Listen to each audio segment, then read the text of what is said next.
પપ્પા બહુ સારા કલાકાર, તમારી મમ્મીનું પણ કલા જગતમાં સારું એવું યોગદાન, બેન પણ સરસ મજાનું ગાય, જી તમે પણ. તો ઘરમાં ઝઘડા થાય નોર્મલી, તો એ પણ સૂરમાં થાય કે સંગીતમાં થાય, એવું બને ખરું? મારી નિશાનીને પેલા તીખી બાંધણો થતી, હવે મીઠી બાંધણો થાય. અમે એકબીજાની મસ્તી કરતા હોય, મજાક કરતા હોય. મારા પપ્પા છે એ નાના હતા ત્યારથી એને ઘરમાં ગાતા જ જોયા છે. રાત્રે 2-2 વાગે ક્યારેક એના રૂમમાં બેઠા બેઠા ગાતા હોય, એની સાથે સંગત કરતા કરતા શીખા હોય. અમારા ઘરમાં 4 હાર્મોનિયમ છે અને એક આખું બેઝમેન્ટમાં લગભગ 50 ઇન્સ્ટ્રુમેન્ટ્સ પડ્યા. ઓહો, જે રૂમમાં જાય ને તો ત્યાં હાર્મોનિયમ હાજર હોય એવું અમે વ્યવસ્થા રાખી છે. ઊભા થઈને લઈને લાવવું ને હા. એ બધું ના કરવું. વાહ, સરસ. કોઈ એવા લોકો સલાહ ના આપે કે ના યાર આમ ના આવું ના કરાય, તમારે માઇક મૂકીને નાચવું ના જોઈએ, આ સારું ન લાગે, જનરલી આવું આર્ટિસ્ટ નથી કરતા, આવી કોઈ સલાહ આપે ખરા? ના, મને ન આપે. મને કોઈ પેપરાઝી હતા, એ તમારું શૂટ કરતા, તમે કીધું રહેવા દો ભાઈ, હું સેલિબ્રિટી નથી. હા, કેમ હજી સેલિબ્રિટી નથી સમજતા તમે? એટલે એ મને રોલ નથી ગમતો. કોઈક વાર ઓડિયન્સ એવી મળી છે, આખું ક્રાઉડ એવું મળ્યું છે કે યાર બહુ સરસ ગાતા હોય કે અને ઓડિયન્સ એવું રિસીવ ન કરી શકતી હોય. હા, તો અમારી પાસે એની ડિઝાઇન બી હોય. અમે પાછા તો પડીએ જ નહીં.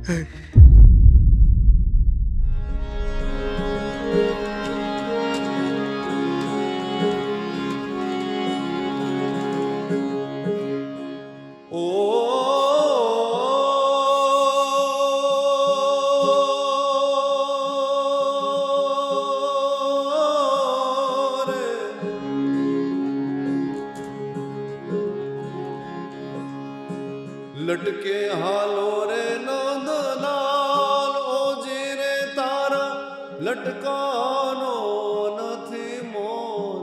ઓજી રે તારા લટકાનો નથી મોલ. લટકે હાલો રે, જી લટકે હાલો રે. એવું કહેવાય કે સંગીત ક્ષેત્રની અંદર તમે આગળ જ ન વધી શકો જો તમે કૃષ્ણ પ્રેમ ન કરતા હો. હા, તો કૃષ્ણ તમારા જીવનમાં શું યોગદાન છે એ મારે સમજવું છે. કૃષ્ણ પણ જ્યારે શરૂઆત કરી ત્યારે એક એવું પ્રેશર હતું કે પપ્પાનું આટલું મોટું નામ અને કદાચ હું સારું પરફોર્મ ન કરું તો દુનિયા જજ કરશે, ખરાબ રીતે મને ટીકા ટિપ્પણી કરશે, આ પ્રેશર તમે કોઈ દિવસ ફીલ કર્યું? મને ત્યારે એમ થતું કે યાર હું પ્રફુલ્લદાનો દીકરો ન હોત તો સારું હતું. પણ હું તમને એક બીજી વાત કરું, આજે પહેલી વાર આ વાત કરું છું. પપ્પાને જે રીતના આવડે છે ને એ હજી 10% પણ હું નથી ગાતો.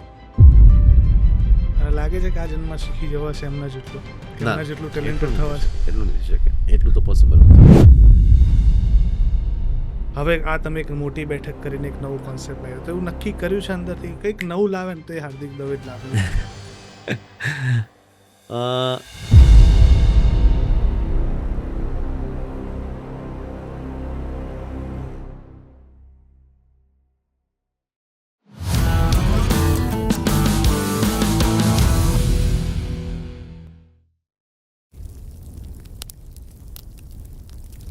હાર્દિકભાઈ, સ્વાગત છે બેઠકમાં. કેમ છો હાર્દિકભાઈ? બસ ભાઈ, એકદમ મજામાં. કેવું લાગ્યું બેઠકમાં આવીને આજે? હું આની પહેલા પણ આવેલા છો? આજે હા, આવ્યો હતો. આપણે બહુ સરસ મજાનો પોડકાસ્ટ શૂટ કર્યો જી, જી, અને જી, સમહાઉ કેમેરાએ રેકોર્ડ ન કરી શક્યું. ના, પણ કેમેરાએ રેકોર્ડ કર્યું પણ ક્રેશ થઈ ગયું હતું પાછળથી. એ દિવસની હજી યાદી છે કે ત્યારે બહુ હા. સરસ મજાનું ગવાણું હતું. એ છે તમારા ઇન્સ્ટાગ્રામ ઉપર પણ છે હા, વિડીયો મેં હજી પણ. એક હા. વિડીયો મૂક્યો પણ એ હતો. વખતે વાળ સરસ મજાના નાના બાબલા જેવા હતા, હવે વાળ વધી ગયા, દાઢી વધી ગઈ. કેમ આ લુક પાછળનું કારણ શું, પહેલું તો એ જાણવું છે. બસ હું 37 વર્ષનો થયો તો અત્યાર સુધી મેં ક્યારેય બહુ લાંબા વાળ વધારે નહોતા કર્યા. તેમ થયું કે હું એ લુકમાં પણ જાઉં. અધરવાઇઝ મને ઉનાળો આવે એટલે હું 2 થી 3 વાર ટકો કરાવતો એકદમ, કારણ કે મને બહુ વાળ ન ગમતા, મને ગરમી થાય બહુ એમ.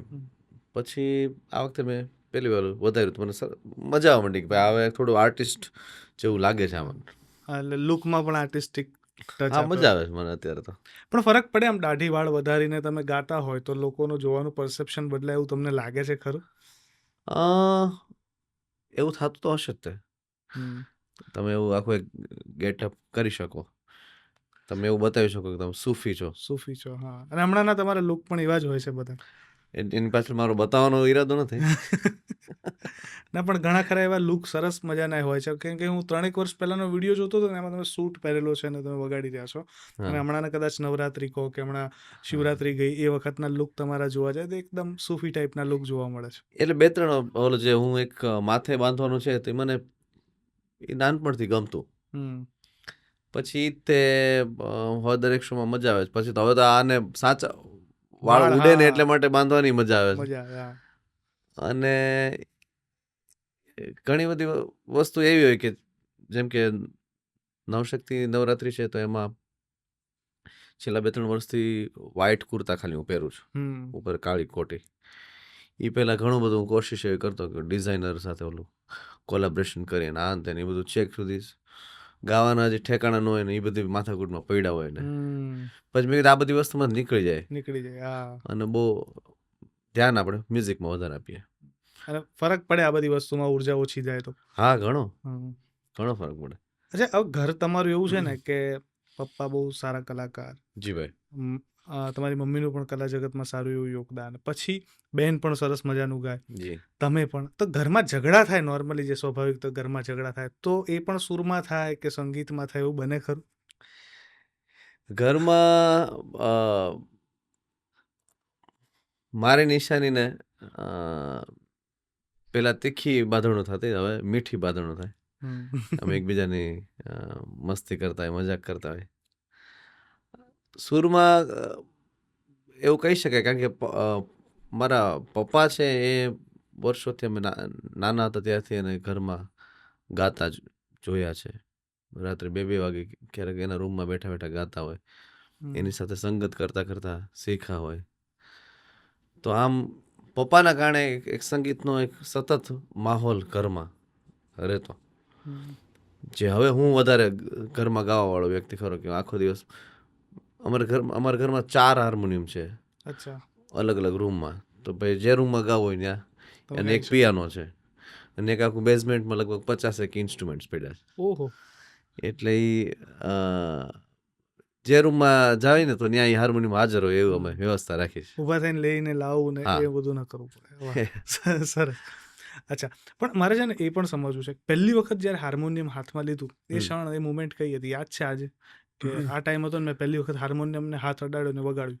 એટલે હું સૌથી પહેલા મારો જો ઇન્સ્ટ્રુમેન્ટ સાથે જોડાવાનો ક્રમ તમને કહું કે હું પહેલા રિધમ સાથે જોડાણો, કે અમારા ઘરમાં રિધમ નામનું ઇન્સ્ટ્રુમેન્ટ મારા કાકા શૈલેષભાઈ દવે, એમણે મને, હું 3 વર્ષનો થયો ને તો જન્મદિવસ ઉપર એમણે મને પહેલું ઢોલક આપેલું.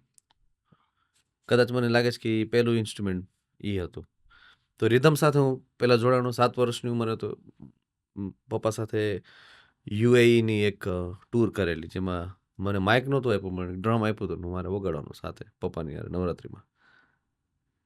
રિધમની મેં અમેરિકામાં તો પપ્પાની સાથે હું ડ્રમ વગાડવા ગયો હતો. પછી પપ્પાએ એક દિવસ હાર્મોનિયમ નહીં પણ પેલું કીબોર્ડ આપ્યું મને, કે કીબોર્ડ ઘરે લાવી દીધું. અને કીબોર્ડથી પછી હું ધીરે ધીરે હાર્મોનિયમ, પછી મ્યુઝિક ડાયરેક્શનમાં ગયો. અને પછી 2015-16 પછી એમ થયું કે હવે સિંગિંગ કરીએ. એટલે આમ મારી ઉંમરના લગભગ 28-30 વર્ષની સુધી પહોંચી ગયો હતો. પછી મને વિચાર્યું કે હવે હું સિંગિંગ કરું એમ. ત્યાં સુધી મેં વિચાર્યું જ નહોતું કે મારે ગાયક બનવું કે ન બનવું. કેમ પણ એવું આવું વિચાર? કારણ કે પપ્પા એટલા સરસ મજાના ગાયક કલાકાર. હું શરમાળો હતો ઘણો બધો. એટલે ગાવું છે ને એ, તમે જો સિંગર છે એ કેરેક્ટર એવું છે કે મંચમાં એને સૌથી આગળ આવીને લાઈટ એની ઉપર જ રહેવાની હું છે. પપ્પાની ઓથે વગાડવાનું વધારે પસંદ કરતો કે ભાઈ ઓલામાં કદાચ તમારી ભૂલ થાય તો આમ બધા તમારી સામું જોઈ રહ્યા છે, તેને કરતાં સાઈડમાં બેસીએ. તો એવો હું શરમાળ વ્યક્તિ હતો. પણ હવે તો હું જોઉં છું ઘણા બધા શો કે જેમાં ગાતા ગાતા કદાચ પબ્લિકની વચ્ચે જતા રહેતા હો. હા, જે મસ્તી આવે તો ગાવાનું મૂકીને નાચવાય લાગો, જી. આવું બધું જોવા મળે છે. હવે એવી શરમ પહેલા જેવી રહી હવે નથી. નથી. કારણ કે એ એટલે એની પ્રેક્ટિસ લાગે. એના ના વર્ષો પણ ઘણા કલાકારો આજે પણ આ નથી કરી શકતા કે એટલી મોજ આવે ને કે ગાવાનું મૂકીને નાચવા લાગે. તમને મેં ઘણી વખત એવું કરતા જોયેલા છે જી અને બહુ મજા આવે એવું જોતા કે પોતાનું ગાયેલું ગીતમાં એટલા માણસ ખોવાઈ ગયા, એટલી જી મજા આવી ગઈ કે હવે પોતે નાચે છે. એને મારું એવું માનવું છે કે છે ને આ તરંગો હોય છે. દાખલા તરીકે મ્યુઝિક છે એ પણ એક તરંગ છે, એ રીતે નૃત્ય છે ને એ પણ એક તરંગ છે. વાહ. હવે સંગીતના જે તરંગ આવતા હોય ગાયકીના, એને વ્યક્ત થવાની અમે એક સાધન અમે એનો રસ્તો આપતા હોય ગાયકીથી. પણ જો શરમ હોય ને તો એ ઓલા નૃત્ય ના આવતા ને એને રોકી રાખ્યા હોય. તો હું એ જ્યારે નાચવા માંડું ને ત્યારે હું અંદર એવું મહેસૂસ કરું કે મારે બીજું કાંઈ નથી કરવાનું, એ તરંગને એને મારા દ્વારા નૃત્યથી એને વ્યક્ત થવા દેવાનું છે. પણ બાકી ઘણી હું કઈ એવો ડાન્સર એવો છું જ નહીં. હા, એટલે ઘણી વાર કોઈ એવા લોકો સલાહ ના આપે કે ના યાર આમ આવું ના કરાય, તમારે માઇક મૂકીને નાચવું ના જોઈએ, આ સારું ન લાગે, જનરલી આવું આર્ટિસ્ટ નથી કરતા, આવી કોઈ સલાહ આપે ખરા? ના, મને ન આપે. મેં છે ને મારી આસપાસનું મિત્ર વર્તુળ ને બધા ઓલમોસ્ટ એવા જ છે, અથવા હું એની સાથે જ આખો દિવસ રહેતો કે જે બહુ દિવાલોમાં ન માને. હા, બહુ મોરાલિસ્ટિક ન હોય, બહુ નિયમોમાં 10-11 વાગે સુઈ જતા હોય, એવો કોઈ મિત્રો મારા બધા 2-3 વાગે બહાર બસ સ્ટેન્ડ આટા મારતા હોય. આપણે રાત્રે 2-2:30 વાગે જ મળ્યા હતા. આપણે ત્યાં જ મળ્યા હતા. એટલે બીજો પ્રશ્ન એ છે, એક રીલ જોતો હતો હમણાં વચ્ચે, કોઈ પેપરાઝી હતા, એ તમારું શૂટ કરતા, તમે કીધું રહેવા દો ભાઈ, હું સેલિબ્રિટી નથી. આવી રીલ મારા ધ્યાનમાં આવી કે કોઈ પેપરાઝી શૂટ કરે, તમે કીધું રહેવા દો, મને શૂટ નહીં કરો, હું ક્યાં સેલિબ્રિટી છું ભાઈ. કેમ હજી સેલિબ્રિટી નથી સમજતા તમે? એટલે એ મને રોલ નથી ગમતો. અચ્છા. જો આમાં એવું છે, આપણે જે જર્ની કરી રહ્યા છીએ આપણે ઇન્ડિવિજ્યુઅલ દરેક જણ પોતાનું, તો એક મ્યુઝિશિયન તરીકેનો મને રોલ ગમે છે, એક રિસર્ચર તરીકેનો ગમે છે રોલ મને, એક મિત્ર તરીકેનો રોલ એ ગમે છે મને. પણ મને એક ડિસ્ટન્સ જેમાં ક્રિએટ થાય ને એવો રોલ નથી ગમતો. એ સેલિબ્રિટી વાળું ને બધી એવી વસ્તુ મને લાગે. મને ઓલું બાઉન્સર વાળું ને એ બધું નથી, બહુ ક્યારેય માફક નથી આવતું. મને એવું નથી. મને ઘણા બધા મિત્રો એવી સલાહ આપે કે તમે થોડા મોંઘા થાઓ, ઇઝીલી અવેલેબલ ન થાઓ ને વગેરે વગેરે. તો મને એવી કોઈ જરૂરિયાત નથી લાગતી કે એવું બધું કરવું જોઈએ. જે સહજ રીતે અત્યારે ચાલી રહ્યું છે મસ્ત છે બધું, આમાં કાંઈ ફેરફાર કરવાની જરૂર નથી. પણ હવે તો બહુ સરસ મજાનું આખા ગુજરાતમાં હાર્દિક દવેનું નામ છે, પણ જ્યારે શરૂઆત કરી ત્યારે એક એવું પ્રેશર હતું કે પપ્પાનું આટલું મોટું નામ, કે આપણે જેમ સુનિલ દત્ત અને સંજય દત્તની સ્ટોરી સાંભળીએ, જ્યારે સંજય દત્ત નવા હતા ઇન્ડસ્ટ્રીમાં, તો એક પ્રેશર હતું, પપ્પા આટલા મોટા લેજેન્ડરી એક્ટર છે અને કદાચ હું સારું પરફોર્મ ન કરું તો દુનિયા જજ કરશે, ખરાબ રીતે મને ટીકા ટિપ્પણી કરશે. આ પ્રેશર તમે કોઈ દિવસ ફીલ કર્યું હતું? એ મેં તમને જે કીધું ને કે મને શરમ હતી, એ શરમનો જે સિક્કો છે ને એની બીજી જે સાઈડ છે ને એ ભય છે. એટલે ભય પણ હતો, ઘણા બધા પ્રકારના ભય હોય. એમાંનું એક ભય એ પણ હતો કે મને ત્યારે એમ થતું કે યાર હું પ્રફુલ્લ દવેનો દીકરો ન હોત તો સારું હતું. કયા કન્ટેક્સ્ટમાં કહું છું કે ભાઈ આના કારણે મને પ્રેશર લાગે છે. આ ઓલો ભાઈ મારી પેલા આવીને ગાઈ ગયા, એ ગામડેથી આવીને ગાઈ, એને કઈ પ્રેશર જ નથી. એને રજૂ કરતી વખતે કોઈ સાહિત્યકારે કઈ બહુ મોટું વર્ણન નથી કર્યું. મને તો રજૂ કરતી વખતે મારા પપ્પાનું આખું વર્ણન કરતા કે ભાઈ આવડી મોટી વ્યક્તિ છે ને એનો દીકરો હવે ગાય છે. એટલે મેં કીધું ભાઈ હવે તો મારા માટે અઘરું કરી નાખ્યું તમે ગાવાનું. અને ત્યારે બહુ ગાતા હજી પણ આવડી ગયું છે એમ ન કહેવાય, પણ એ શરૂઆતની બધું હોય ને ત્યારે એટલું ટેન્શન હાલતું હોય અંદર. બધાને એમ થાય કે આ સિંગર ખરો આંખ બંધ કરીને ગાય, પણ એને અંદર બધા વિચારોના વમળ ચાલતા હોય. તો હું એ પ્રેશર હતું ત્યારે, એ ભય હતો. એ ભયમાંથી નીકળતા ઘણો બધો સમય લાગ્યો. એટલે ત્યારે હું ઘણી જગ્યાએ એમ કહેતો કે ખાલી હાર્દિક દવે લખો, હાર્દિક પ્રફુલ્લ દવે ન લખો. પોસ્ટર ને બધું હોય ને, કારણ કે મેં કીધું એક તો મારે ઓલરેડી તકલીફ પડે છે અને એમાં પાછું તકલીફ વધે છે આના કારણે. પછી એક સમય પછી બહુ મસ્ત થઈ ગયું કે પછી મને જ્યારે થોડો કોન્ફિડન્સ આવ્યો પછી તો હું ને પપ્પા સાથે ગાઈએ છીએ, મજા કરીએ છીએ. હવે એવું આમ સહેલું થઈ ગયું છે. પણ તમને આમ તો શરૂઆતી તબક્કાની જે ટ્રેનિંગ કહેવાય કે આજે પણ કદાચ પિતાજીએ બહુ બધું શીખવ્યું હશે અને શીખવતા હશે, મેં એ નોટિસ કર્યું છે ઘણી ઝીણી નાની એવી ભૂલો હોય ને તે સુધારે, શબ્દની ભૂલ હોય તો સુધારે, કે આ ઉચ્ચારણમાં ભૂલ જાય છે. કોઈ વખત કોઈ જગ્યાએ ભૂલ કરી હોય અને પછી પપ્પાએ ટકોર્યા હોય, એવું બન્યું છે? હા, ઘણી બધી જગ્યાએ. એટલે જે તમે હમણાં કીધું ને કે તમે ઓડિયન્સમાં સહેલાઈથી ગયા, આપણે જે પદ્મશ્રી ભીખુદાનભાઈ ગઢવી છે જી, એમના ઘરે લગ્ન પ્રસંગ હતો અને આ એવો સમય કે જ્યારે ડાયરો બેસીને જ તે ગવાતો વગેરે વગેરે, રાઈટ. એ સમય દરમિયાન એ વિડીયો મેં જોયો છે કે મારા પપ્પા પહેલા મંચથી ઉતરી અને જેમ ફોરેનના ઓલા બધા આર્ટિસ્ટ પરફોર્મ કરતા એ રીતે ઓડિયન્સમાં ગયા અને ત્યાં જઈને નાચ્યા અને ગાયું. આ બધું એ જમાનામાં બહુ નવું હતું. અત્યારે તો બહુ એ સહજ થઈ ગયું છે, પણ ત્યારે બહુ નવું હતું. આ વાત મેં એટલા માટે કરી કે પપ્પાનો એપ્રોચ એવો હતો કે ભાઈ સેજ પણ કોઈ જાતની શરમ ન રાખવી, ભય ન રાખવું. જો ભય અને ક્રિએટિવિટીને એક એવો સંબંધ છે કે જેટલું ભય હશે ને એટલી ક્રિએટિવિટી ઓછી હશે. જેટલું રિલેક્સ થશે એટલું એ સારું ગાઈ શકશે. હવે મને પપ્પાની વાત એ રીતના સમજાય છે કે અમને એમ કહેતા કે તમે રિલેક્સ થાય છે શું મતલબ એમાં શું થશે. તો એ જે પપ્પાની જે આખી વાત હતી ને, ટ્રેનિંગ જ શબ્દ વાપરીશ, કારણ કે એણે અમને મંચ ઉપર ઘણી બધી વાર ટોયકા છે. આમ મંચ ઉપર મને કે લે ગા એક ગીત તું ગા, તો ગાતા ગાતા હું પપ્પાની સામે જોતો તો માઇકમાં જ એમ કે આ મારી સામે નથી જોવાનું, આમ જો ઓડિયન્સ સામે બેઠું છે ત્યાં જોવાનું. કોઈ હસતું ન હોય તો એને પપ્પા આમ કે ભાઈ એવી તાળી પાડો કે આ ભાઈ હસે, થોડું હાર્દિક હસે એમ, એવી કંઈક વાત. તો બધા એ જે બધી વાત છે કે ભાઈ શું કામ ગંભીર થઈને બેઠો મંચ ઉપર વગેરે વગેરે. આ તો પરફોર્મન્સની વાત કરી કે એમાં પપ્પાએ ઘણું આવું બધું શીખવાડ્યું. એ ઉપરાંત જે સંગીતને લગતું બધું છે એમાં ઘણી બધી જે આમાં ઝીણી ગૂંથણી હોય છે. એક કલાકાર એટલે લોકોને એમ થાય કે મજા આવે છે, પણ એની પાછળનું એનું એક ઓલું કહે ને એક કાર્પેટની ગૂંથણી કેવી હોય, એક ચાદરની ગૂંથણી, એક આર્ટિસ્ટ હોય, દરેકની એક સ્ટાઇલ હોય છે. એણે પોતાની એક સ્ટાઇલ ડેવલપ કરી હોય છે ગૂંથણીની. અને તમે જ્યારે એના શિષ્ય બનો ત્યારે એ ગૂંથણીને તમારે એને જોવા પડે છે કે એનો વળાંક શું છે, એ કઈ રીતના એની ડિઝાઇન છે, એની ભાત છે. તો એ મેં પપ્પા પાસેથી ઘણું શીખો છું. પણ હું તમને એક બીજી વાત કરું, આજે પહેલી વાર આ વાત કરું છું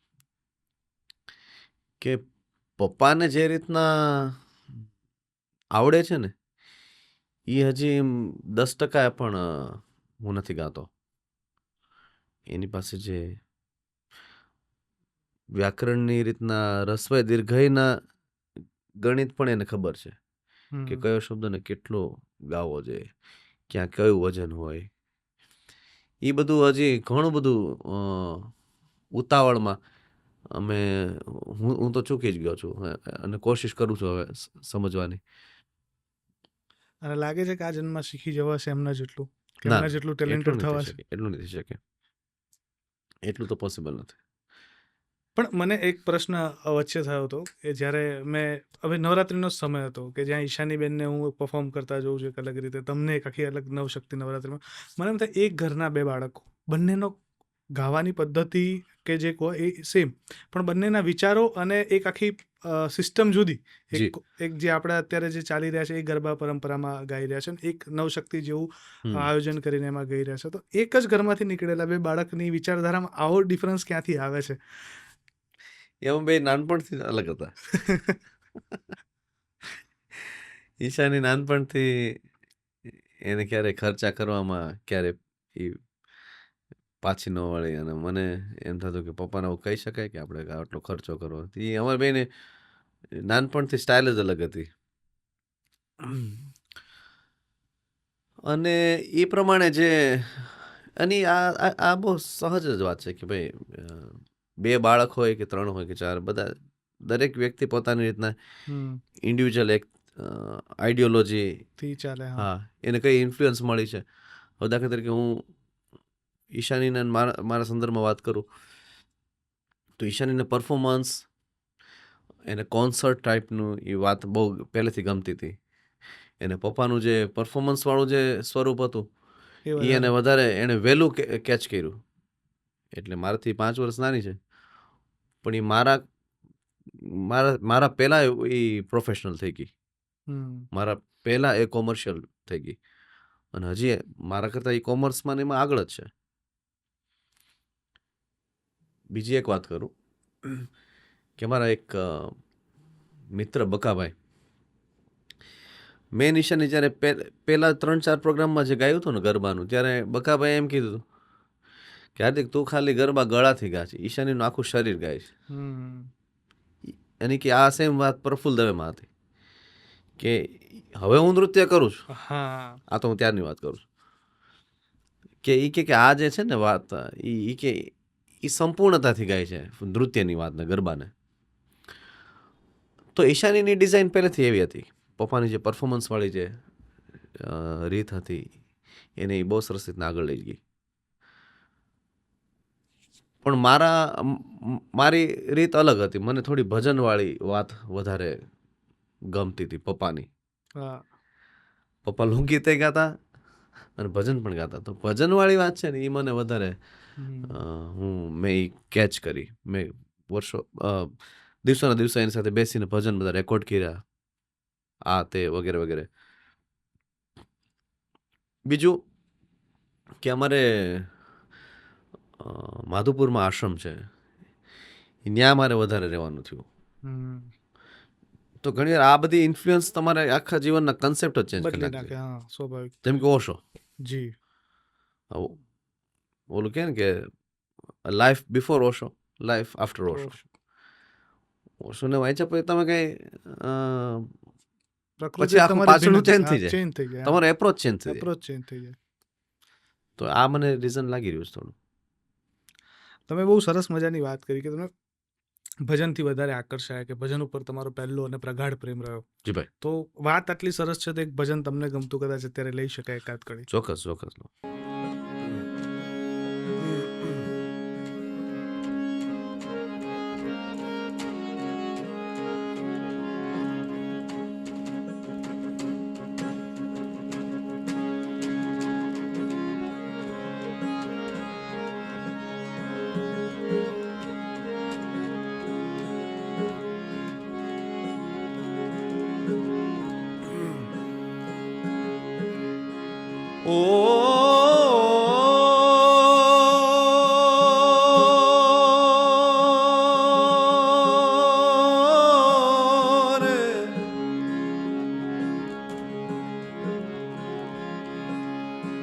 લટકે હાલો રે નંદલાલ, ઓજી રે તારા લટકાનો નથી મોલ, ઓજી રે તારા લટકાનો નથી મોલ, લટકે હાલો રે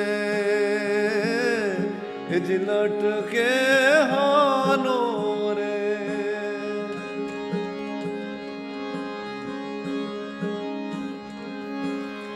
એ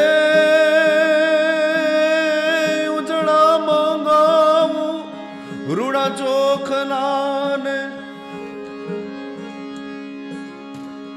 તેની રે બનાવું ખીર, ઓજી રે વાલા તેની રે રાંધાવું ખીર, લટકે હાલો રે એ જ લટકે હાલો, લટકે હાલો, લટકે હાલો રે.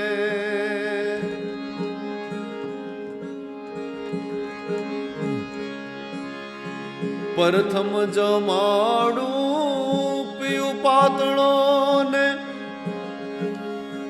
પછી મારી સગીરે નણંદનો વીર લટકે હાલો ને ઓ લટકે હાલો ને લટકે હાલો રે નંદલાલ ઓજી રે તારા લટકાનો નથી મોલ લટકે હાલો લટકે હાલો લટકે હાલો રે. વાહ,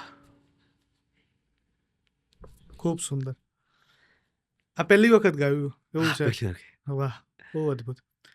આમાં આ ગીત મને એટલા માટે ગમે કે આમાં કૃષ્ણના જે શ્યામના જે અલગ અલગ પાસા છે એમ આમાં મને લટકે હાલો મને સ્ટાઇલિશ એનું જે પાસું છે ને કે એક સ્ટાઇલિશ ભગવાન હતા અત્યારના શબ્દમાં કહું. શબ્દમાં કહે તો હા, એવું કહેવાય છે કે એમના સમય કરતા 150 વર્ષ એડવાન્સ સમયનું ફેશન એમની જોડે હતું. આવું ક્યાંક મેં સાંભળેલું છે. ઓહો. અને કેટલું સાચું છે તો ખબર નહીં, પણ ક્યાંક એક રચનામાં કોઈક ધર્મગુરુના મુખેથી જ આ વાત મેં સાંભળેલી છે. પણ મને પ્રશ્ન એ થાય કે જ્યારે કૃષ્ણની વાત આવે ત્યારે સંગીત બહુ પ્રગાઢ રીતે જોડાયેલું છે. જી એવું કહેવાય કે સંગીત ક્ષેત્રની અંદર તમે આગળ જ ન વધી શકો જો તમે કૃષ્ણ પ્રેમ ન કરતા હો. હા. તો કૃષ્ણ તમારા જીવનમાં શું યોગદાન છે એ મારે સમજવું છે. કૃષ્ણ શબ્દ મારા જીવનમાં મારા મોઢેથી જો બોલાણો હોય તો એ સંગીતના માધ્યમથી આવ્યો. રાઈટ. આપણે ગુજરાતી સંગીતમાં એ બહુ સારી વાત છે કે આપણે નવરાત્રિમાં આપણે એમ કહીએ છીએ કે રાસ ગરબા, ગરબા નહીં, રાસ ગરબા. માતાજીના ગરબામાં કૃષ્ણના રાસ અંદર એવા સરસ મજાના ભળી ગયા છે કે ગુજરાતમાં આ બહુ મોટું એક ફલક છે કે જ્યાં આપણે કૃષ્ણને ગાઈએ છીએ, કૃષ્ણના રાસને ગાઈએ છીએ. અને ખાસ કરીને લોકસંગીતમાં, બીજા બધામાં તો હશે જ તે, તો લોકસંગીતમાં પપ્પા સાથે જે નાનપણથી ફરવાનું થાય છે, સાંભળ્યા પપ્પાના મોઢે કૃષ્ણના રાસ સાંભળ્યા, એ રાસના બધા મીઠા મીઠા કમ્પોઝિશન આ તે એમ કરતાં કરતાં ધીરે ધીરે કૃષ્ણ શબ્દ બોલવાનો થયો. અને જેમ મેં આપને કીધું કે કોઈ પણ આવી વિભૂતિ વિશે જાણવું હોય તો ઓશો એના વિશે શું કીધું છે એ દર વખતે રસ્તો રહે કે ભાઈ કબીર. કૃષ્ણ મારી દ્રષ્ટિએ એક પુસ્તક છે એમનું બહુ મજાનું. તો એ મને યાદ છે કે મેં શરૂઆતમાં જે પુસ્તક પહેલું જે ઓશોનું જે લીધું હતું ને એ ઇંગ્લિશમાં હતું, the man and his philosophy, Krishna. અત્યારે અમે એક શ્યામ કરીને એક મે મહિનામાં એને આ તમારું જે બેઠક નામ છે ને એવી જ મોટી બેઠક એને અમે કહીએ છીએ. અમે એને કોન્સર્ટ નથી કહેતા, અમે શો નથી કહેતા. કોન્સર્ટ અને શો શબ્દ છે ને એ તાત્વિક રીતના અમને થોડા જામતા નથી. અમે જે કરી રહ્યા છીએ ને એકતારામાં કે ભજન છે ને એ પરફોર્મિંગ નથી. ભજન છે ને એ અહીંયા આપણે પૂર્વમાં પ્રેક્ટિસનો વિષય રહ્યો. પરફોર્મન્સ એને કહેવાય કે જે સામેવાળાને બતાવવાનું હોય. થિયેટર આર્ટ છે તો એ પરફોર્મન્સ છે, પણ મૂર્તિકળા છે એ પરફોર્મન્સ નથી. તો પછી પરફોર્મન્સને લગતા જેટલા શબ્દો છે, કોન્સર્ટ છે, શો છે, ઓડિટોરિયમ છે, એ પ્રકારના આપણે બધા ડિઝાઇન થયા હોય, એ બધામાંથી અમારે નીકળવાનું થયું કે ભાઈ આપણે જો હવે પરફોર્મન્સ નથી કરતા તો એના આકારને પણ મૂકવા પડશે. અને એ પ્રમાણે અમે એક મોટી બેઠકનો એક આકારની એક કોશિશ કરી રહ્યા છીએ, એનું એક ડિઝાઇન કરી છે કે જે અમે મેથી ચાલુ કરીએ છીએ. ક્યારથી? મેમાં કઈ? મેની 16મી તારીખે. અને કઈ જગ્યાએ? સોલા ભાગવત છે ને ત્યાં આપણે કરી રહ્યા છીએ. સરસ. અને ફર્સ્ટ ટાઈમ થઈ રહ્યું છે કે આના પહેલા? એટલે આ રીતના પહેલી વાર થઈ રહ્યું છે. વાહ. કે અત્યાર સુધી હું એકતારા ગાતો, 5 જણામાં ગાતો, 10 જણામાં ગાતો, પછી એમ ગાતા ગાતા અમે NMSCCના ગ્રાન્ડ થિયેટર સુધી પહોંચ્યા. એક લોકો વાટ જોતા હતા કે તમે મોટા સમૂહમાં કોન્સર્ટની જેમ ક્યારે ગાશો એમ. તો હું કહેતો કે થોડું મારે વાટ જોવી પડશે કે પહેલાં તો મારે મોટા સમૂહમાં જવું તો કયા એપ્રોચથી જવું એમ. અને પછી અમે એ ઘણું બધું વિચાર્યું.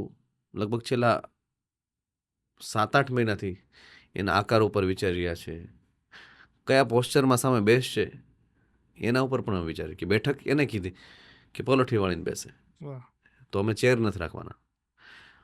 ભજન જે છે અથવા સંગીત છે એને પલોઠી વાળીને તમે જે રિસીવ કરી શકો એ તમે ઊભા અને ચેર ઉપર બેસીને ન કરી શકો. એવી પણ એક વાત મહેસૂસ જે કરી છે અમે બધાએ, તો એ અમે એપ્લાય કરી છે આમાં.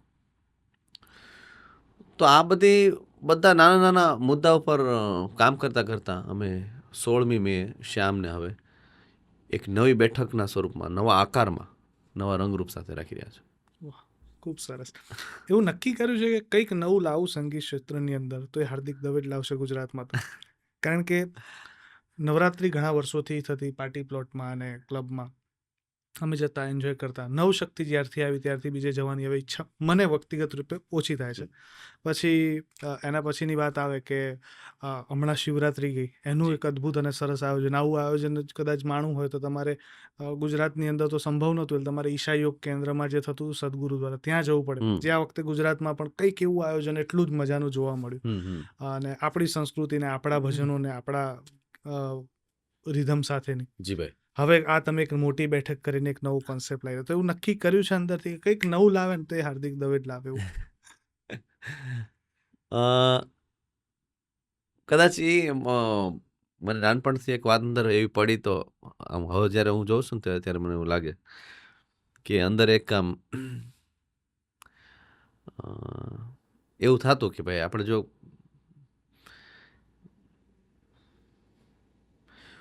જૂની જે રૂઢિ છે એ જો આપણને કોઈ હકીકતમાં કંઈ આપતું ન હોય તો આપણે એને ચેન્જ કરવાની એક હિંમત કરી લેવી.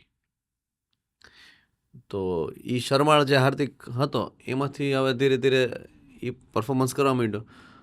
હવે એને મારા માટે એ ચેલેન્જ 2021 પછી આ નવશક્તિને બધું જ્યારે ચાલુ થયું ત્યારે એવી હતી કે જેમ કે આ નોન કોમર્શિયલ કન્સેપ્ટ હતો નવશક્તિનો.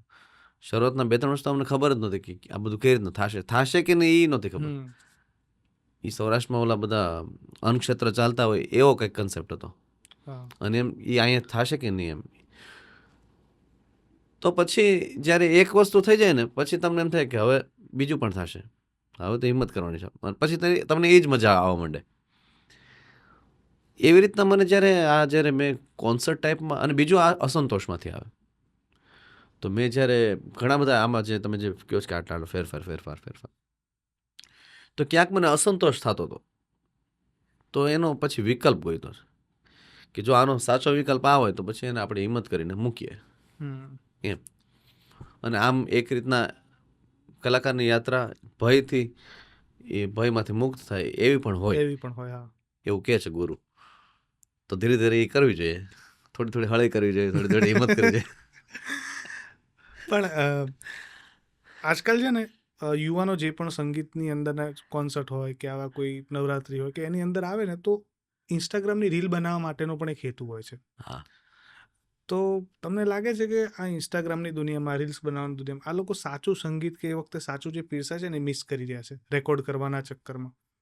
કે યાર આ માણી લેવાની વાત છે ત્યારે ને ત્યારે. એટલે એ વાત સાચી તમારી. એટલે મેં તમને કીધું ને કે પોસ્ચર કયું છે એમાં તમે ભજન સાંભળો એના પર આધાર છે. પછી તમે તાળી પાડતા ભજન સાંભળો તો તમે ચૂકો છો. આ બધી એની રીત છે. તમે આમ આ ભજન એવું છે કે શરીર સ્થિર છે, એ વાણી રિસીવ કરી રહ્યો છે, એ એના અર્થ મમળાવી રહ્યો છે. આપણે અંદર વાતો કરતા એમ અંદર એને સમજાવે કે અચ્છા આનો અર્થ આમ છે. તો 100% એમાં જ્યારે હવે ભજન એક મોટા ફલક ઉપર જઈ રહ્યું છે, કારણ કે હવે તમને આ દિવસોમાં તમે જોવો છો કે ભજન ક્લબિંગ, ભજન જેમિંગ તો એક સારી વાત બની રહી છે કે એ હવે યોગની જેમ કેમ યોગ એક સમયે બહુ લિમિટેડ હતું, હવે આખી દુનિયામાં એ જતું રહ્યું. એ રીતે આ ભજન પણ મને એવું લાગે છે કે આવનારા વર્ષોમાં, દસકાઓમાં જશે, પણ સાથે સાથે એનું ક્યાંક સાતત્ય પણ ગુમાવશે એ તૈયારી સાથે. ના પણ તમને થાય ઈચ્છા મનમાં કે યાર આ ફોન લઈને બધા આવે છે, બરોબર છે, કે તમે હવે તો ક્યાંક એન્ટ્રી થાય તો તરત ફોન ચાલુ કરીને તમને રેકોર્ડ કરે આખી એન્ટ્રી, કંઈક મને લાગે છે તમને વ્યક્તિગત રૂપે આ બધું ઓછું પસંદ હોય એવું મને લાગે છે. તો ક્યાંક એવું થાય છે કે બધાના ફોન એક બાજુ જમા કરાવીએ અને પછી બધાને બેસાડીએ ખાલી સાંભળો, આવી કોઈ વાર મનમાં ઈચ્છા થઈ છે? હું અત્યારે ખૂબ પોતે જ ઘણો ફોનનો ઉપયોગ કરવાવાળો માણસ છું. એટલે હું એના પર કાંઈ બોલી શકું એમ નથી. ઇન્સ્ટાગ્રામે અમારી વાતને ઘણું પહોંચાડવામાં મદદરૂપ થાય છે. મદદરૂપ થઈ છે, જી. પણ હું સંગીત ચાલતું હોય ત્યારે ફોન મૂકી દઉં છું. ખાલી આનો જવાબ એટલો છે. બહુ ન્યાયિક જવાબ આપ્યો તમે. પણ હા, ક્યારે એવું બને અત્યારે હવે તો બધા ઓળખતા હોય, ક્યાંક નીકળ્યા હોય ને ઓળખી જાય કોઈ, સ્વાભાવિક તો લોકો તો આમ તો કેવું હોય કે મેં એવું સાંભળેલું છે કે કોમેડિયન મળે ને તેને કંઈક જોક સંભળાવો. તમને કોઈક વાર રસ્તામાં કે કોઈક એવી જગ્યાએ મળી જાય ને કે એકાદું કંઈક નાનું એવું ભજન સંભળાઈ શકો, એકાદ બે કડી આવી ડિમાન્ડ કરે ખરા?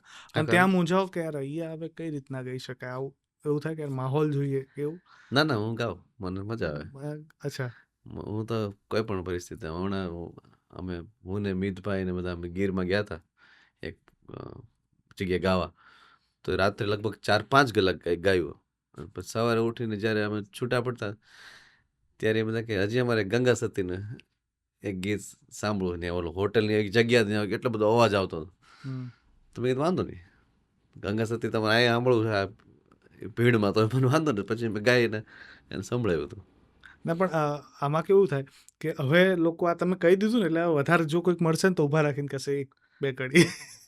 હું તમને એક સરસ વાત કરું. હા. ઘણા બધા એવા મારા મિત્રો છે, જેમ કે અમારા એક મિત્ર છે શૈલભાઈ દક્ષિણી, આંબાવાડી રહેતા, અત્યારે એનું બીજી જગ્યાએ ઘર છે, અને બીજા એવા ઘણા નામ. મેં જ્યારે એકતારા 2018-19 જ્યારે ગાવાનું ચાલુ કર્યું ને, ત્યારે મેં જોયું કે અમુક ચહેરા અને અમુક કાન એવા છે કે જેની સામે હું ગાઉં છું ને તો એ મારી અંદરની વાતને વધારે ખોલે છે. હું શૈલભાઈના ઘરે જાતો અને હું હાર્મોનિયમ ઉંચકીને એને સંભળાવવા, એક જ વ્યક્તિને સંભળાવવા માટે હું જાતો અને એની સામે બેસી અને હું બુલેશા ગાઉં ને એ હું મૂળ પ્રેક્ટિસ કરતો, વધારે ગાઈને.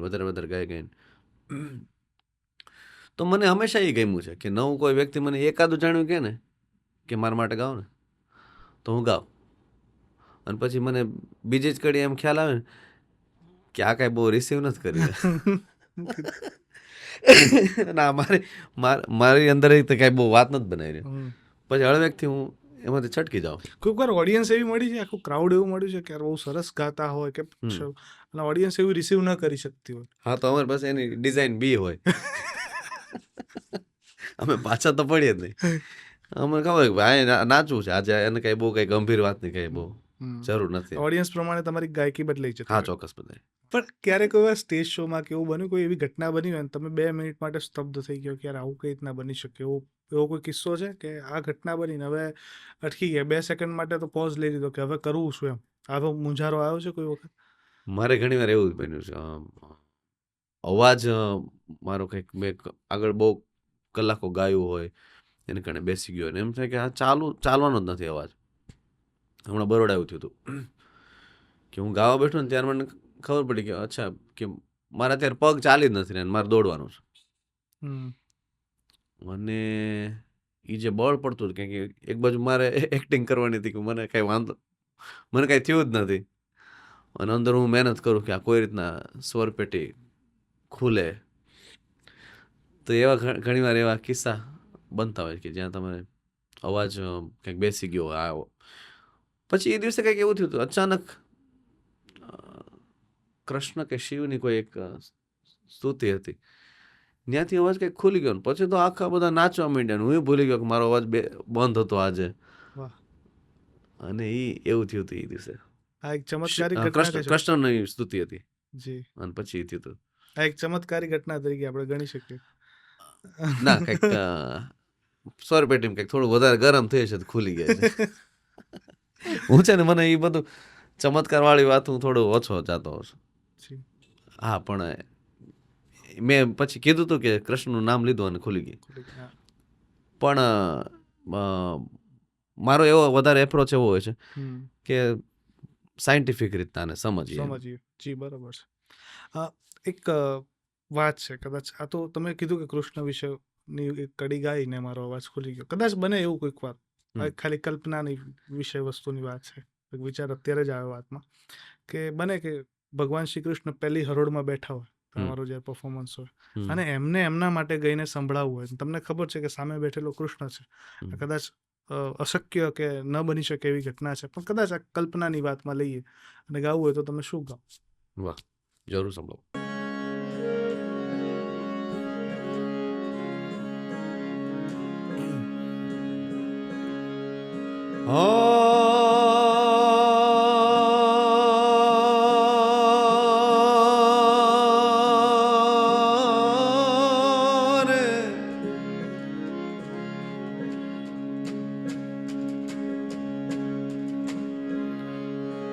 મથુરાના રાજા થયા છો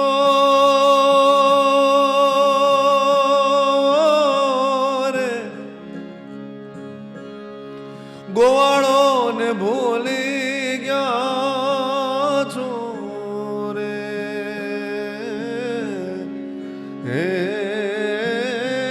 રે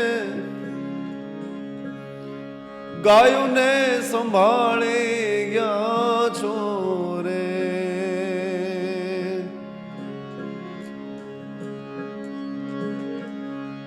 ગાયું ને સંભાળી ગયા છો રે, એવો દાજી રે મારા વાલાને વઢીને કેજો રે, ઈમાને તો મનાવી લેજો રે, મારા વાલાને વઢીને કેજો.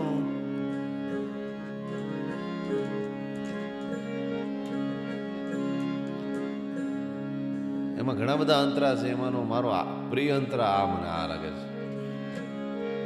મથુરા ને મારો ગજાતા, લૂટી લૂટી માખણ ખાતા, મથુરા ને મારો ગજાતા, લૂટી લૂટી માખણ ખાતા, તોયડા કેમ જૂના નાતા રે.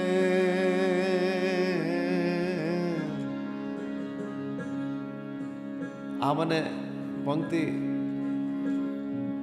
આપણે બધાની સાથે ક્યાંક ને ક્યાંક રિલેટ થતી ને એવું લાગે કે એવી ઘણી બધી અથવા અમુક વ્યક્તિ હશે, કાંઈ આ પૃથ્વી ઉપરથી વિદાય લીધી હોય, કાં એનાથી છૂટા પડવાનું થયું હોય, એ મને આ શબ્દોમાં રિલેટ થાય. તોયડા કેમ જૂના નાતા રે,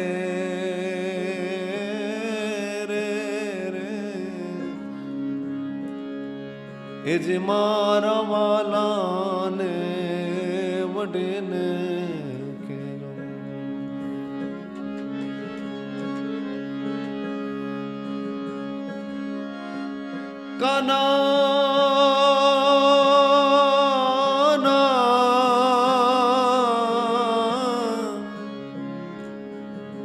કાના રે, એ કાના રે, કાના રે,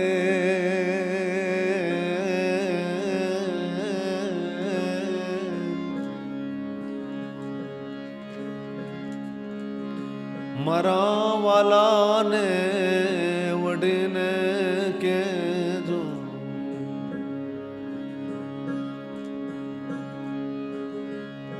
ઉધાજી રે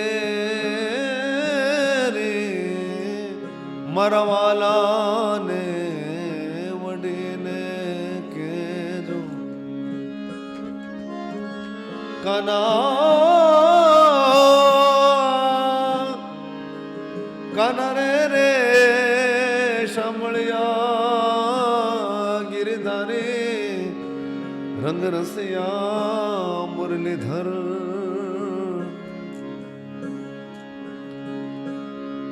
હે મારા વાલાને વઢીને કેજો, વઢીને કેજો, વઢીને કેજો. વાહ, ખૂબ સુંદર. છેલ્લી 2 મિનિટ મેં જે ગાઈ ને હમ. એ સિંધના સૂર છે. શ્યામમાં અમે જે નવી વાત ખાલી બહારનો આકાર બદલવાની નથી, પણ એમ સમજો કે ભારતથી લઈને ઇઝરાયલ સુધીનું જે આ પૂર્વ આપણે અત્યારે સમજીએ, આમ તો મોંગોલિયન પ્રદેશ પણ કહી શકાય એશિયામાં, પણ ત્યાંની બધાની અલગ અલગ સભ્યતા છે, સૂરની પણ. શરૂઆત મેં કરી સૌરાષ્ટ્રની રીત હતી. જી. સિંધના સૂરથી કૃષ્ણને કેમ ગાઈ શકાય, રાજસ્થાનના સૂરથી કેમ ગાઈ શકાય, બંગાળના સૂરથી કેમ, મિડલ ઇસ્ટમાં અલગ અલગ આપણે જેમ રાગ છે ત્યાં મકામ છે, તો એ રીતથી કઈ રીતે કૃષ્ણને ગાઈ શકાય. તો આમાં અમે એવી કોશિશ કરીએ છીએ કે અમારી એક ઈચ્છા એવી છે કે એક અમે મિડલ ઇસ્ટમાં જઈને ભવિષ્યમાં શ્યામને ગાશું, અને ત્યાં એવું કોમ્બિનેશન હશે કે ભારતના સૂરો હશે અને એ લોકોના સૂર હશે. એક તરફમાં મને હંમેશા એવી પહેલેથી જ ઈચ્છા હતી કે કોઈ લેંગ્વેજના, દેશના, રાજ્યના એવા કોઈ વાડા ન હોય એમાં, ધર્મના વાડા પણ નહીં. એટલે હું બધી જ સભ્યતાનો આમાં ગાવાની કોશિશ કરતો હોઉં છું, બધી જ. એટલે આપણી અહીં ભારતની હોય છે, પછી ભારતની બહાર યહૂદીની એક, જ્યુઇશની એક સભ્યતા હોય છે, ઇસ્લામની એક સભ્યતા છે. આ બાજુ અમે બધા મ્યુઝિક એવા ડિઝાઇન કર્યા છે, જેમ ગોડફાધરની થીમ હોય તો એવા બધા સિમ્ફનીના મ્યુઝિક. તો એમાં થોડી મને યુરોપની એ સભ્યતાની વાત આવતી હોય એવું પણ લાગે. ક્યારેક મને એવું લાગે કે અમારો પ્રયત્ન છે ને વર્લ્ડ મ્યુઝિક બાજુ જવાનો છે. અને ઇફ હું ભૂલ ના કરતો તો NMACC-માં એક પ્રોગ્રામ હતો, એની અંદર ફોરેન આર્ટિસ્ટ પણ હતા તમારી સાથે, રશિયાના અને એમ પણ હતા. એટલે મિતભાઈ રામસાગર વગાડે, જી, પાનભાઈ સોમાણી ઉડુ વગાડે. આ આપણું પૂર્વનું રૂપ છે કે ગામડામાં આ રીતના રામસાગર ઉપર ભજન થાય. પૂર્વની વાતને કેન્દ્રમાં રાખી અને એની ફરતે વેસ્ટર્ન ઇન્સ્ટ્રુમેન્ટ એટલે કે સિમ્ફની. જી. તો પશ્ચિમ અને પૂર્વનું એક સંગમ થાય એવો આ શ્યામમાં પ્રયત્ન હોય છે. અને એમાં અમે વેસ્ટર્ન આર્ટિસ્ટ બધા યુરોપથી અને રશિયાથી, આપણા ભારતમાં ઘણા બધા અત્યારે એવા આર્ટિસ્ટ છે કે જે લોકો અહીંયા ઘણું બધું મ્યુઝિકમાં કામ કરે છે, તે બધા અંદર જોડાતા હોય છે. રિસન્ટલી હમણાં થોડા દિવસ પહેલાં જ મેં એક એલેક્ઝાન્ડર કરીને એક રશિયન આર્ટિસ્ટ જે ચેલો વગાડે, એ ચેલો વગાડે ને હું પિયાનો, અને મારા 2 મિત્રો ભાર્ગવભાઈ પુરોહિત અને દેવલભાઈ, એમણે મરીઝ નાઝીર પોતાની લખેલી પોએટ્રી વાંચી અને અમે એવું એક નાની બેઠક કરી હતી. વાહ. હાર્દિકભાઈ, પણ મિતભાઈ કઈ રીતના જોડાયા અને એકતારાની શરૂઆત ક્યાંથી થઈ, ને પહેલી અને તમારી ને મિતભાઈની મુલાકાત કઈ રીતના થઈ? મારો એક મિત્ર પ્રેમ ફકીરા કરીને, એણે મને એકવાર કીધું હતું કે આમાં છે ને રામસાગરમાં એક યંગ આર્ટિસ્ટ આવશે કે જે એની સંગીતની શરૂઆત જ તે રામસાગરથી કરતું હોય. જ્યારે ચાલુ કર્યું ત્યારે અમારે એટલું બધું જરૂર હતું કે ઘણી બધી વાર બેસીએ, દિવસોના દિવસો બેસીએ. એટલે મેં એ પહેલાં જે બધા પ્રોફેશનલ આર્ટિસ્ટ હોય ને એની યારે ઘણી બધી કોશિશ કરી, પણ એ ન થઈ શક્યું, કારણ કે એ લોકોને એક પ્રેક્ટિસના હિસાબ આલતા હતા. અને અમારે 2 હિસાબ બેસવાનું હતું કે ભાઈ આજે રાતો બેઠા છે, વળી પાછા કાલ બપોરથી બેસીએ, ભજન ગાય. મિત્ર અમે નાનપણથી પપ્પા સાથે ભજનમાં બેસતા. અમારા ઘરે એક વાતાવરણ એવું કે આમ બધા કોક તપેલું લઈને બેસી જાય, કોક ઓલા 2 સ્ટીલના વાટકા લઈને કોક મંજીરા વગાડે ને અમારા રમેશભાઈ પપ્પાના મોટા ભાઈ ને એ રીતે બધા ગોઠવાઈ જતા પપ્પાની આસપાસ. તો ત્યારથી અમે ભજન તો કરતા, પણ આ ઇન્સ્ટ્રુમેન્ટ સાથે મિત અત્યારે એક્ઝેક્ટ યાદ નથી, પણ અચાનક જોડાઈ ગયા કે હાલો હું વગાડું. અને એની અંદર એક સેન્સ હતી જ તે સંગીતની, હજી છે, હજી ડેવલપ થઈ રહી છે. અને એ ચાલુ કરી દીધું. હવે અત્યારે વાત એવી છે કે મિતનો કોઈ વિકલ્પ નથી. કે ગુજરાતમાં લગભગ બહુ ઓછા આર્ટિસ્ટ છે આના. હા, આ ઇન્સ્ટ્રુમેન્ટ જ એવું છે જી. કે એને શીખવા માટે, એને વગાડવા માટે એક ધીરજ જોઈએ. અને એ હું, મિત અને પાર્થ એ ત્રણેય જણામાં વગાડતા ગયા. અને મિતે, હવે સમજો 2 જ તારનું ઇન્સ્ટ્રુમેન્ટ છે, પણ છતાંય એણે એની અંદર ઓલું કે ને, કોઈકને એમ કીધું કે તમે બધા કલરથી એક ચિત્ર બનાવો, એની જગ્યાએ કે તમે ખાલી 2 જ કલરમાં વાત બનાવો. તો એણે આ 2 જ તારમાં ઘણી બધી ઝીણી ઝીણી ગૂંથણી કરી છે. એટલે હું ઘણી વાર કહેતો છું કે એક તાર છે ને એક ટીપોય જેવું છે, કે એનો એક પાયો હું છું, બીજો પાર્થ છે અને ત્રીજો મિત છે. અને અત્યારે તો હવે મિત, આ જે રામસાગર જે ઇન્સ્ટ્રુમેન્ટ આટલું રેર ઇન્સ્ટ્રુમેન્ટ છે, હવે રેર થઈ ગયું છે, પહેલાં જે કોમન હતું, એ બધાને વર્કશોપ કરીને શીખવાડે છે. અને ઘણા બધા લોકોને એણે આ રામસાગર એ આપ્યો છે એના સ્ટુડન્ટ્સને. મને લાગે છે કે મિતભાઈ પાસે એને વિશે આપણે ના જી બિલકુલ મિતભાઈ. પણ મિતભાઈ, આ ગુજરાતની અંદર આ કોઈ બનાવતું જ નથી ને પહેલું તો આ ઇન્સ્ટ્રુમેન્ટ? બહુ છૂટાછવાયા વ્યક્તિઓ હવે આ ગુજરાતમાં આ બનાવે છે, જે સારી ક્વોલિટીનો રામસાગર જેને કહી શકાય, કે હવે બહુ રેરલી બને છે એ ઘટના. પણ સારી ક્વોલિટીના તુંબડા અને એ એક કલકત્તામાં બને અને એક મિરજમાં બને. એટલે ગુજરાતમાં હવે ધીરે ધીરે, કારણ કે આપણે સૌ જાણીએ છીએ કે ઓલું ફાઇનાન્શિયલ કન્વર્ઝન બંધ થઈ ગયા. ઇન્સ્ટ્રુમેન્ટ અત્યારે ગિટાર ને પિયાનો ને એ બધા જે ઇન્સ્ટ્રુમેન્ટ છે એ વધારે વેચાય છે, ભજનના ઇન્સ્ટ્રુમેન્ટ થોડા ઓછા વેચાય છે. એટલે લોકોને સર્વાઈવલનો વિષય જરૂર લાગતો હશે, એટલે એ ઇન્સ્ટ્રુમેન્ટ ધીરે ધીરે કરતા એનો અવાજ ઓછો થઈ ગયો અને રણકાર ધીરે ધીરે શાંત થઈ ગયો. પણ હમણાં હાર્દિકભાઈ કીધું કે જેમ ઇજારા શાહી આવી ગઈ છે તમારી હવે આની અંદર. અરે બરોબર છે. તો તમને ક્યારે એવું ના થયું કે ભાઈ હું પણ કોઈ બીજા ઇન્સ્ટ્રુમેન્ટ ટ્રાય કરું? જરૂર મનને ભરવા માટે ઇન્સ્ટ્રુમેન્ટ બધા કામ લાગે છે, ડેફિનેટલી એ મનને ભરતા જ છે. પણ કહું છું ને કે પહેલેથી ખોજ મનને ભરવા કરતાં શાંત થાય, ચિત્ત શાંત થાય, એની ખોજ પહેલેથી હતી. તો ઠહેરાવ બાજુનું કોઈ ઇન્સ્ટ્રુમેન્ટ ગોતી રહ્યો હતો કે જે મને ઠહેરાવ બાજુ લઈ જાય, મને મારા સુધી લઈ જાય. તો આ કદાચ આ એક ઇન્સ્ટ્રુમેન્ટ એવું છે કે જેને, જેમ હાર્દિકભાઈ વાત કરી કે 2 જ તાર છે, તો જઈને કેટલું તમે વેરિએશનમાં જઈ શકો. એટલે એ એક જગ્યાએ તમને હાજર કરે છે. સૂફીની સૌથી જૂની ટેકનિક કે કોઈ વસ્તુ બ્લોક છે, કોઈ વસ્તુ બંધ છે, અને એક જગ્યાએ વારંવાર વાર કરો તો એ વસ્તુ ખુલી જાય છે. એમ આ નોટેશન જે છે એ એક જ જગ્યાએ સા ઉપર વાર કરે છે, કે એક બિંદુ ઉપર, એક્ઝેક્ટ એ બિંદુ ઉપર ચોટ કરે છે. અને ચોટ વારે ઘડીએ થાય એટલે કોન્સ્ટન્ટ એ જે અંદરનું બ્લોક છે, જે મન છે, જે તમસ છે, એ ખુલી જાય છે. આવું મારું માનવું છે. પણ તમે જે રીતના આપણે પહેલા વાત થતી તે પ્રમાણે તમે કીધું આની અંદરથી આખું સંગીત ના નીકળે, પણ એક પેટર્ન નીકળે. જી બિલકુલ. પણ એવી કોઈ પેટર્ન જે તમને બહુ ગમતી હોય કદાચ કરી શકીએ ખાલી? એક મેં અરેબિક પેટર્ન એક મેં બનાવી હતી, જે અમે અલગ અલગ શબ્દ ગાતા હોય તેમાં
ખૂબ સરસ. એક અરેબિક પેટર્ન ચાલતું ને એવું છે આનું બેકગ્રાઉન્ડ જે છે એ આ બધું અમે શબ્દ ગાતા ગાતા હાર્દિકભાઈ ભેગા બેઠા બેઠા શીખીએ કે શું આમાં નવું કરી શકાય, કારણ કે બેઝતાર એની અમુક લિમિટેશન, પણ કંઈક થોડું નવું રૂપ આપીએ તો રામસાગર ફરી એકવાર નવા રંગે નવા રૂપે જીવતો થશે. જીવતું થશે. અને આમ પણ છે ને તમારો લુક છે ને કદાચ રામસાગર વગર તમને કોઈ જોવે તો એવું કે બહુ મોટા ગિટારિસ્ટ હશે કે એવું વિચારે, પણ એટલે તમારો લુક તદ્દન મોડર્ન છે, પણ હાથમાં ઇન્સ્ટ્રુમેન્ટ જે કહેવાય કે આપણું પરંપરાગત ઇન્સ્ટ્રુમેન્ટ છે એ છે. તો ઘણી વખત આના લીધે કોઈએ કીધું છે કે યાર તમે તો ગિટાર લઈને વધારે હા, જનરલી બધાને ક્યુરિયોસિટી થાય કે તમારું આ ઇન્સ્ટ્રુમેન્ટ ક્યાં, પણ કદાચ હું કહું છું ને જેમ મેં વાત કરી કે કદાચ હવે નવા રંગે ને રૂપે એ આ જ નવો લુક લઈને રામસાગર આગળ વધશે કે જે હવે નવા રૂપે એ બહાર આવશે લોકોના યંગસ્ટર સુધી પહોંચવા માટે. થોડીક અનાવશ્યક બુરાઈ, જેને ઓશો કાયમ શબ્દ વાપરતા કે અનાવશ્યક બુરાઈ સુધી પહોંચવું જરૂરી છે, તો એ અનાવશ્યક બુરાઈ હારે થોડો આગળ વધીશ, પણ લોકોને ગોતી રહ્યો છું અમુક જુવાનિયાઓ કે જે લોકોને આમાં એક, જેમ માધુપુર અમે જઈએ તો એક બહુ સરસ સ્ટેટમેન્ટ ત્યાં લખેલું છે કે ફિદા હુઆ હૈ તો ફના ભી હો જાય. તો કદાચ એવા જુવાનિયાઓ ગોતું છું કે જે ખાલી ફિદા સુધી નહીં, ફના સુધી પણ મારી સાથે આવે. બહુ સરસ. અને છે વર્કશોપમાં એવા ઘણા બધા લોકો તમારી સાથે જોડાઈ ગયા છે અત્યારે, અને એ વર્કશોપ કઈ રીતનું હોય છે, વર્કિંગ કઈ રીતનું છે, સમજવું છે. હું કાયમ કહેતો હોઉં છું બાપુ કે આપણે રામસાગરને ચૂઝ નથી કરતા, એ આપણને ચૂઝ કરે છે.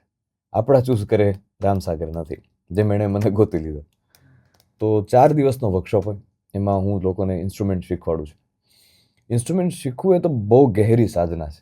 કોઈ એક ઇન્સ્ટ્રુમેન્ટ શીખવું એ તો બહુ ગહેરી સાધના છે, પણ કેમ શીખી શકાય એ આ 4 દિવસમાં જરૂર શીખી શકાય કે ઇન્સ્ટ્રુમેન્ટ કેવી રીતે શીખી શકાય. તો આ 4 દિવસમાં વર્કશોપના લોકોને હું ઇન્સ્ટ્રુમેન્ટ પણ પોતે જ આપું, અને કોશિશ કરીએ કે અનલર્નિંગની પ્રોસેસમાંથી આપણે બધા સાથે નીકળીએ, કારણ કે લર્નિંગ તો ઘણું બધું છે. તો કાંઈ મેળવવા માટેની, કાંઈ ખોવા માટેની તૈયારી સાથે એ 4 દિવસ અમે બધા સાથે રહીએ. સવારથી સાંજ સુધીનો વર્કશોપ હોય, એમાં અવનવી વાતો, અવનવો ઇતિહાસ જે રામસાગર સાથે જોડાયેલો છે, ઇન્સ્ટ્રુમેન્ટ સાથે જોડાયેલો છે, એ ગાઈએ, સમજીએ, આનંદ કરીએ. અને આ જર્નીમાં તમે લોકો બહુ સફળ જાઓ એવી અમારી અને આખી ટીમની પ્રાર્થના. અને જે રીતના અત્યારે તમે અમારા જે યુવાનોને પ્રેરી રહ્યા છો, જે રીતના અમને જે અત્યારના મોડર્ન અને જે આપણા પહેલાંનું સંગીત હતું તે બંનેની વચ્ચે રાખી અને તમે બહુ જે સમન્વય સાથે અમને પીરસી રહ્યા છો એ બદલ આખા યુવાનો વતી પણ તમારો આભાર વ્યક્ત કરું છું. અને આવું ને આવું આગળ કરતા રહો. પણ છેલ્લે જઈ રહ્યા છીએ ત્યારે હાર્દિકભાઈ, જી ભાઈ ફરમાવો. ઈચ્છા એવી છે, હા, બરોબર છે, મનની ઈચ્છા છે અમારી કે એક એવું મારું પ્રિય ગીત ગુજરાતીનું, બરોબર, કે જાગરે માલણ જાગ. ચોક્કસ. જે સ્વરમાં સાંભળ્યું છે એમના પુત્રના સ્વરમાં મારે સાંભળવું છે. જરૂર. પપ્પા આ ગીત ગાતા ને તો આ રીતના એની શરૂઆત કરતા કે ઝીલશે નહીં ધરતી મારી એકલતાનો ભારો, ચાર જુગોના જેવડો થાશે એક રે દિવસ. જાગરે માલણ જાગ, જાગરે માલણ જાગ હો, જાગરે માલણ જાગ, જાગરે માલણ જાગ, જાગરે તારો મેરો જગાડે, જાગરે માલણ જાગતા ને તારો મેરું જગાડે, જાગરે માલણ જાગ.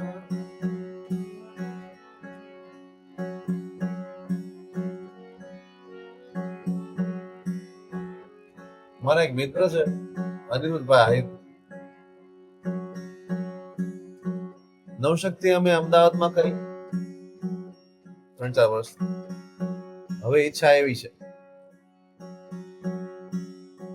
કે બીજા એવા બધા મિત્રો જે છે જે ગરબા સુંદર ગાય છે એ પોતપોતાના પ્રાંતમાં આ નવશક્તિ કરે.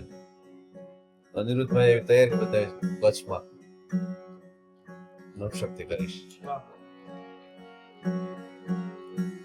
અનિરુદ્ધભાઈને યાદ કરીને હું આ ઈ જે ગાતા હોય છે એની બે પંક્તિ સંભળાવું. સંભળાવો.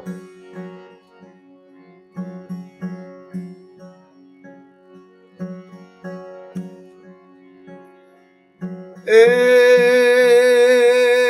કે આવી આવી અષાઢી બીજ, હવે જગન્નાથ આવો, કે લાવી લાવી વાદળ ને વીજ, જગન્નાથ આવો રે. કે આવી આવી અષાઢી બીજ, જગન્નાથ આવો રે. એ લાવી લાવી વાદળ ને વીજ, જગન્નાથ આવો.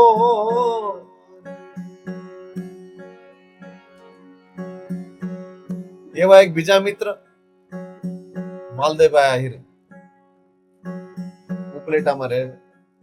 એને કીધું હું રાજકોટમાં નવશક્તિ કરું આ વખતે, અને મારે આ વખતે કોમર્શિયલ નવરાત્રી છોડી અને આ રીતનો એક પ્રયત્ન કરો. તો માલદેવભાઈ ને યાદ કરીને એ એક ગીત ગાતા હોય એને કડી તમને સંભળાવું. કે કાનજી કુડા તમે રોદિયા ના રૂડા,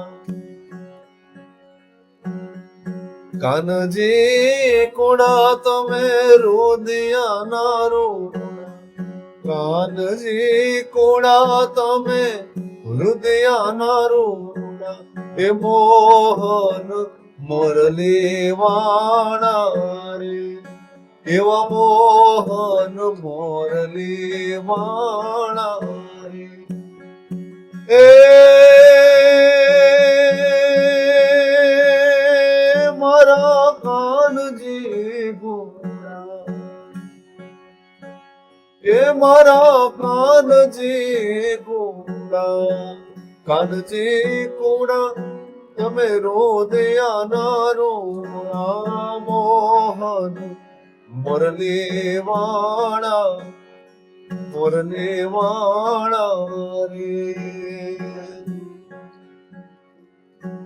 અને છેલ્લે બે કડી ખાલી એની ગાયને સમાપન કરું કે શ્યામમાં અમે રાધાની દ્રષ્ટિથી કૃષ્ણ અને મીરાની દ્રષ્ટિથી કૃષ્ણ એવું કઈક ગાવાનો પ્રયત્ન કરવાનો છે. ઉત્તર ગુજરાતનું આ એક ગમનભાઈ સાંતને ગાયેલું એક આ વસ્તુ છે કે ગીત કે જેમાં અક્રૂરજી કૃષ્ણને લેવા આવે છે અને કૃષ્ણ ગોકુળવાસીઓને છેલ્લું આવજો કહીને હવે વિદાય લઈ રહ્યા છે. હું આ ગીત સાથે સાંભળનારા શ્રોતાઓને પણ હું આમંત્રણ આપું કે તમે શ્યામમાં વધારજો, આપણે સાથે મળીને તમે સાંભળીને હું ગાઈને કૃષ્ણને આપણે એની યાદોને બમણાવીએ, એના પ્રસંગે. એમાં મારું આ પ્રિય છે, જેમ તમારા પ્રિય ગીતથી મેં શરૂઆત કરી, હું મારા પ્રિય ગીતથી સમાપન કરું. એ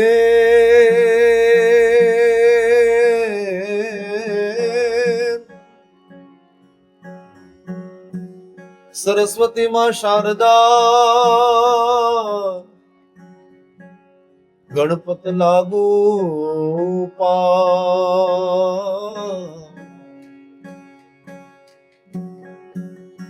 ભોળા શંભુ ને એ સમરીને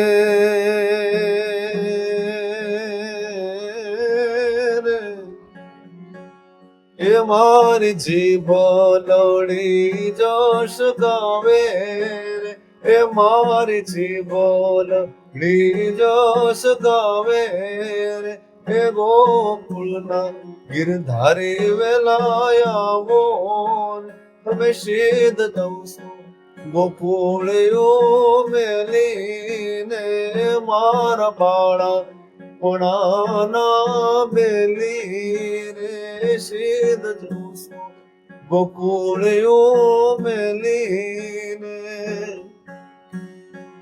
અને પછી અક્રૂરજી ખરેખર આવી ગયા. જે વાતો થતી હતી કે કૃષ્ણ જાય છે એ ઘડી ખરેખર નજીક આવી ગઈ. અને એવું દ્રશ્ય છે કે કૃષ્ણ એ રથમાં બેઠા છે, અક્રૂરજી રથ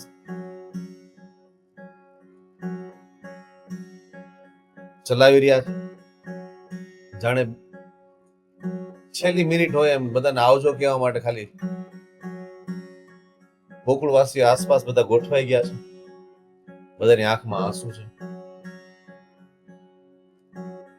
રથ ગતિમાન થાય અને કૃષ્ણ ગોકુળ છોડીને કાયમ માટે જાય. ઈ ઘડી સાવ નજીક આવી ગઈ.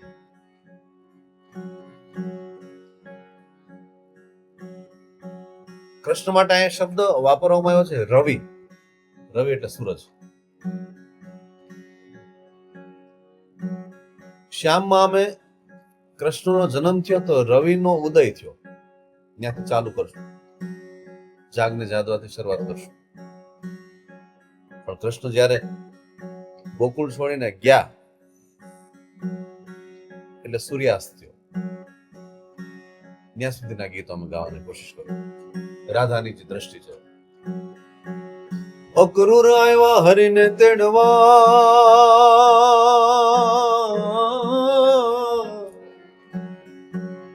હે રે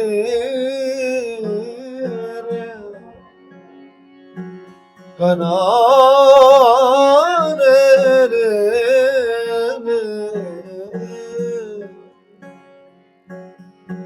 અક્રૂર આવ્યા હરિને તેડવા, કાનાને તેડવા, શામળિયાને તેડવા.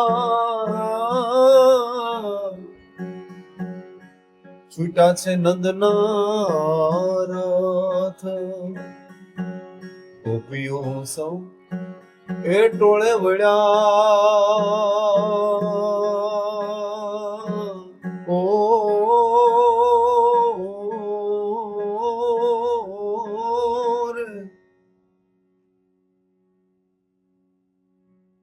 એ રથ જોડે રવિ ઘેર હાલ્યા રે. રથ જોડે કાના પછી ચાલ્યા રે.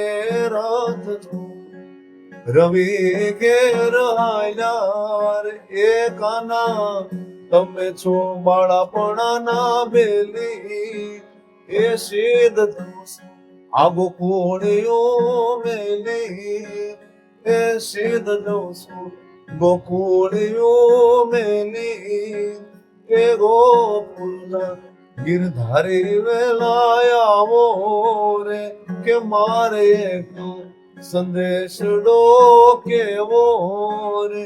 એ ગોકુળના ગિરધારી વેલા આવો રે, એ પાછા આવો, એ ફરી આવો રે.